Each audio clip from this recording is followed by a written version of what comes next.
Good to go? All right, before I start, I have two questions. I'll need you to raise your hands for them. How many of you like to hike? All right. All right, now, how many of you actually get out and hike? Yeah.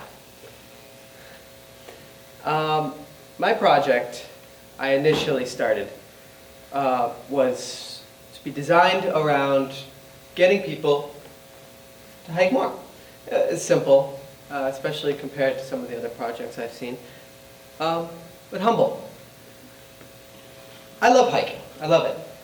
I absolutely adore going out there, getting out by myself. I'm not great at it. I'm just bad at it, and that's why I chose this. My name is Ryan Thompson, and I did my project on the experience of hiking. Now, I started, I'd say, simply. I took my sister out on a hike, went up north. I had initially meant to do a different hike, which we had figured by the same name. Regardless, we did the hike that we went there and found. I was by no means disappointed, though. This was Champney Falls. You can find it up north. I believe it's along the Cake. And this hike, I'd say it's around, a few miles, 3 hours, taking some extra stops along the way. And I didn't know what I was walking into. I didn't really know what I was starting. But I knew it would be right to at least start it with my sister and start it with something simple. To be honest, I didn't know what it would turn into. But as I kept moving along, the project sort of took a shape of its own. Ultimately, hikes I did, some of them changed. I hadn't meant to do a night hike. This was the second hike I did. This is the Low Flow and Hallbrook Trail, and it was a simple backwoods trail in Goffstown. People's houses were, I don't know, no more than a mile or two away from this, but this trail felt almost completely secluded. And it was at this point that something came clear to me. You can hike anywhere. You can. There are hiking spots all around New Hampshire in particular, but that goes for any state, any town. You just have to look around a little bit. I didn't know this existed. I didn't know that you could go out and night hike on a casual trail like this, but I did. I did this one with my friend Ryan Lusko. He was going to come in this morning, but it didn't really work out. That's all right, though. It was one hike each weekend for 10 weeks. There he is. And I think it was by probably around the third week or the fourth week, I realized what I did. This was a big undertaking. But it was doable. The hikes, they really started to take a shape. They started to form. They started to have a lot more meaning in my mind as I continued to move along with this project. I was able to have a lot of deep conversations. I was able to talk, really have great one-on-ones. I was able to talk with the people who I knew and cared about very deeply, and without any interruption or any semblance of disruption. It was nice. This project did exactly what it was meant to do. I had initially set out to go out and hike with friends. It was pretty simple. And at this point, as I continued to have deep conversations, as I continued to hike and talk with these people, I realized that the mental, physical health benefits were completely true as well.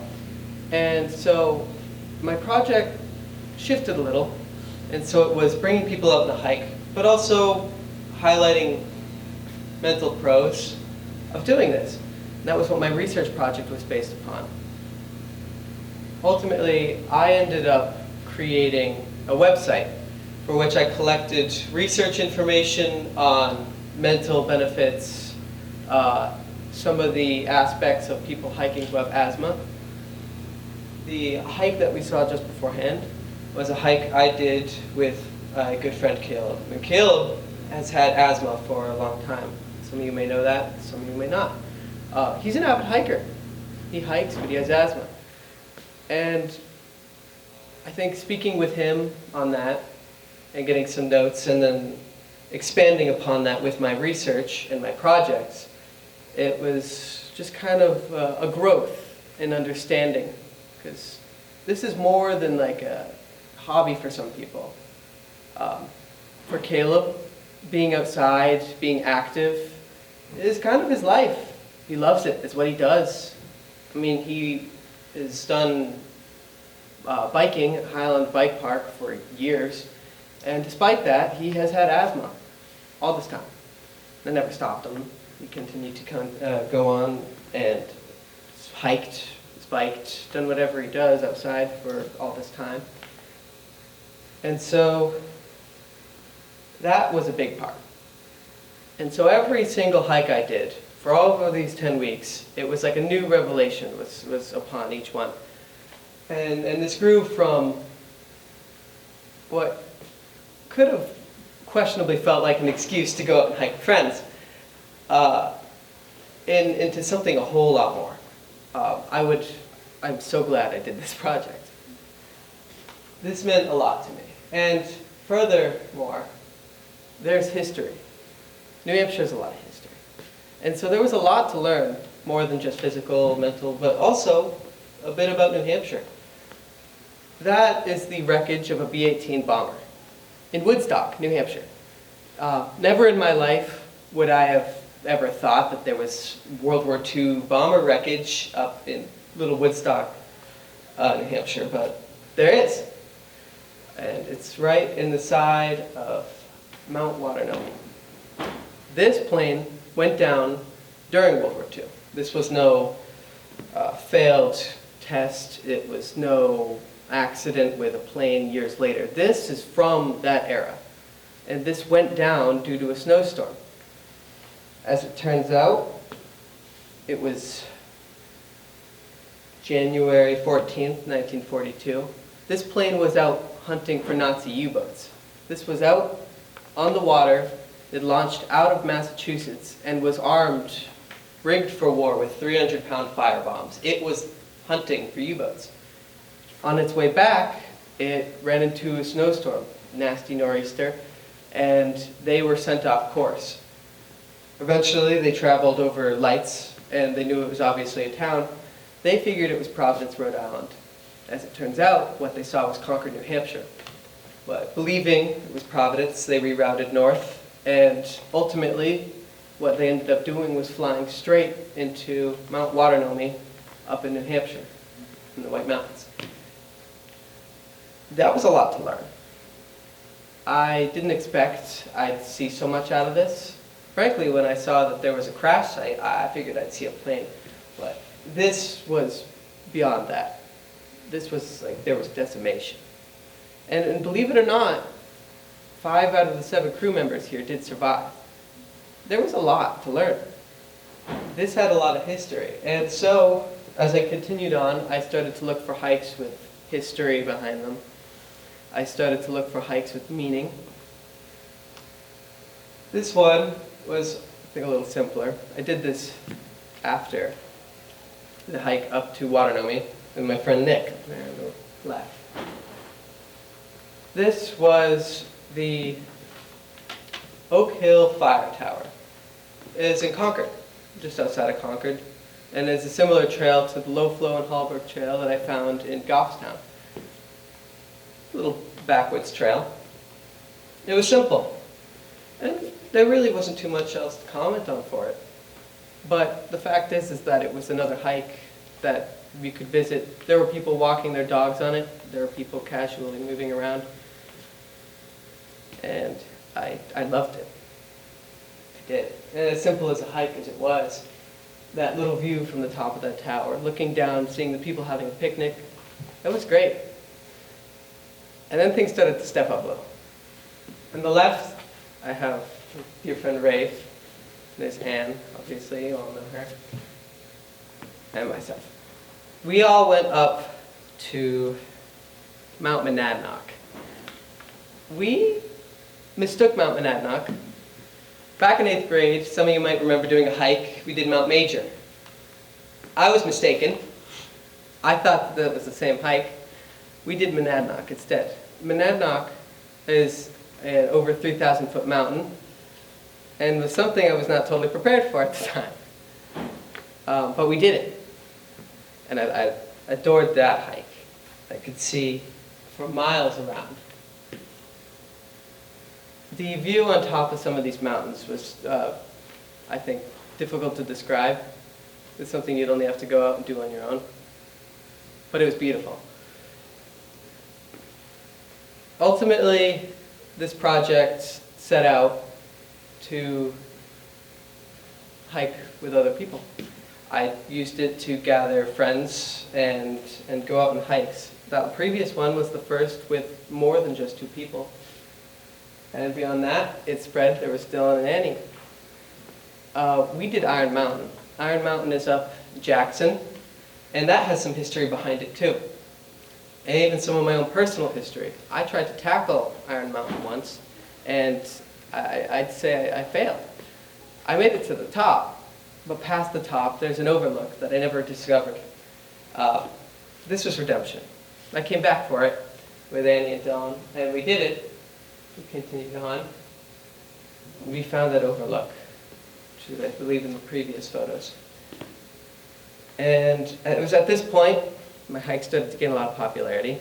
They started to grow.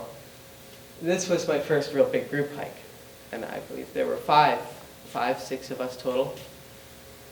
And that was the Goffstown Rail Trail. A lot of history behind that too, and I was able to learn a lot about Goffstown's history and Manchester's history. That railway being built, I believe it was in early 1900s, and was used for a number of years to commute people, items between Goffstown, Manchester, and a number of other places. But several natural disasters struck the line, and eventually it was decommissioned and ultimately turned into a trail, which was really, really fantastic to see, because it wasn't what I was expecting. And to be fair, none of this was what I was expecting. And it was another part of the history aspect of all this. So it continued to move along. We got more into winter, more hikes. This was the 9th hike. This is second to last. I did this with my friend Rebecca, and she was back from college for Thanksgiving. It was a simple hike. It was an easy one. We hiked, it was around Concord, and we ended up hiking straight up to an orchard in the middle of winter.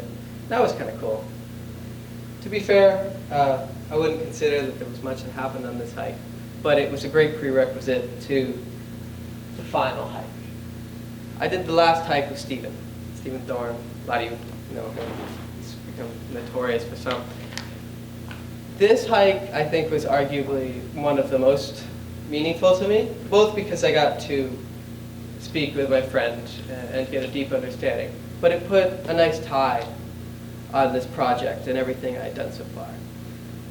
We hiked the loop, or half the loop, from Mount Jackson and Mount Webster. And for those of you who don't know, Mount Jackson is a 4,000 footer, and Webster is only just under that and is the sibling mountain right next to Jackson. This hike was, I think, by far the largest and the greatest undertaking. And I think we were ready for it. We were. And so for several hours, it was about 5 hours, I just got to speak with Stephen. We continued on and moved along the hike. We talked about everything I've spoken on so far. Mental health benefits, the physical ones, and how good it felt to get out to hike. And this was between 2 people who previously didn't do great at getting out hiking. This changed my perspective a little bit.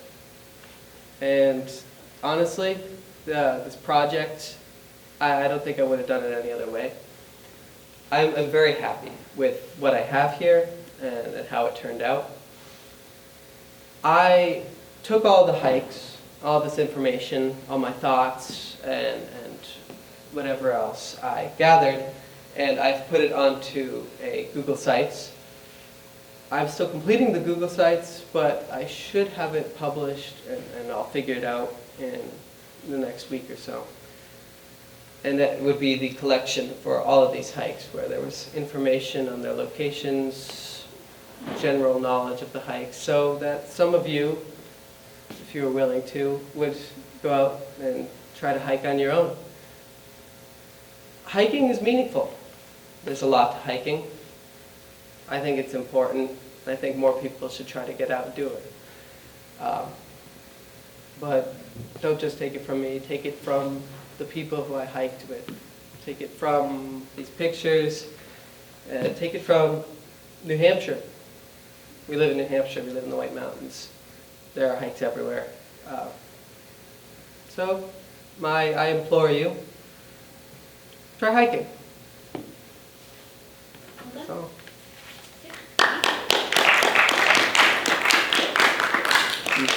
Questions, anyone?